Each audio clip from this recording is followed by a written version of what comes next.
How a broken heart can supersize your business, but I don't recommend it. Sharon Horne-Ellstrom here.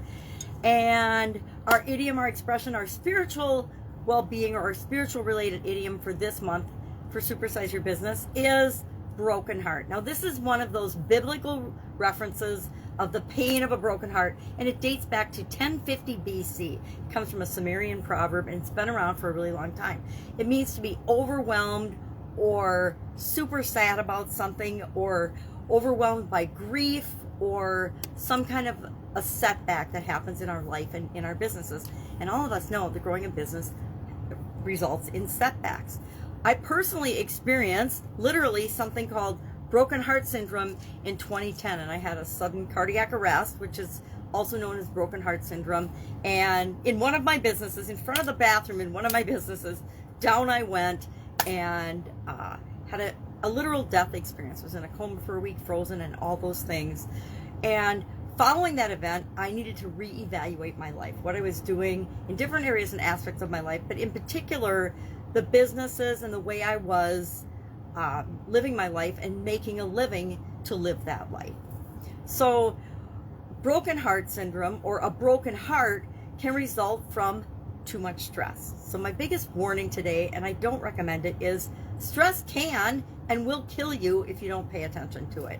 So how do we go about building and growing and supersizing our business without letting the stress and the challenges associated with running a business literally kill us? Well, there's several ways we can do that. Number one, have outlets for things that stress us out. And it's different for each and every one of us, right? The things that used to stress me out don't bother me at all nowadays.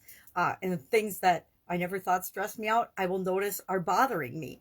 And as soon as I notice something is bothering me or doesn't feel right to me, I take steps and specific actions to alleviate the stress associated with that. Maybe I go for a walk. Maybe I just take deep breaths. Maybe I go have a cup of coffee or a glass of water. Maybe I talk to a friend. Maybe I check my mindset. I reevaluate the situation and say, well, really, is it that big a deal, or am I blowing it out of proportion? Am I thinking that opinions and thoughts and beliefs of other people are more important than what I know about this situation? So sometimes we need to ask for and get help in different situations. One of the things I was terrible at prior to 2010, and I'm still pretty bad at it, is asking for help and getting help with certain areas and aspects of my life. But we need to pay attention to all the areas and aspects of our life, right? Not just our business. And it's really easy when we're working on our business or working on our career, and we're always doing it to make our life better, right? Either to make and support our family or people we love and care about, or to make the world a better place. So our reason for doing things and working really hard and striving is always from an intention of good, generally, the people that I work with anyway.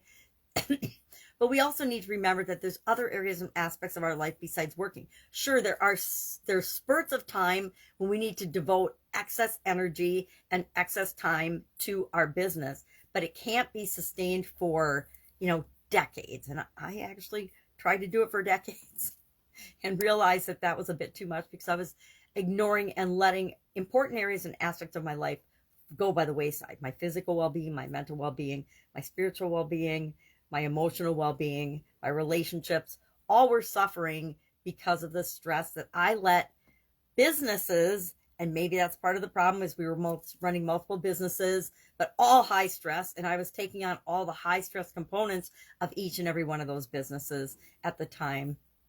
And it was, I figured out what my breaking point was, and I learned that lesson.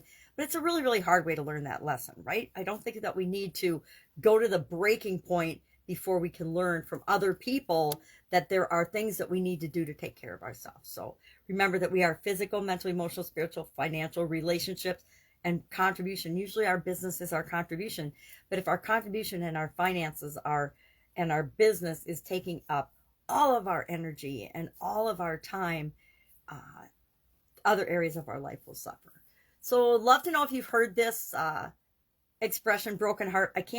I don't think I've ever met a person that hasn't heard of or know what a broken heart is. And most of us know what a broken heart, literally, when we're sad or disappointed or overwhelmed by events and things that happen, usually relationships, people talk about brokenhearted, but we can be brokenhearted about our businesses. Sometimes we fail in our business. We definitely make mistakes along the way building and supersizing and growing our businesses, but sometimes we have to let go of entire businesses.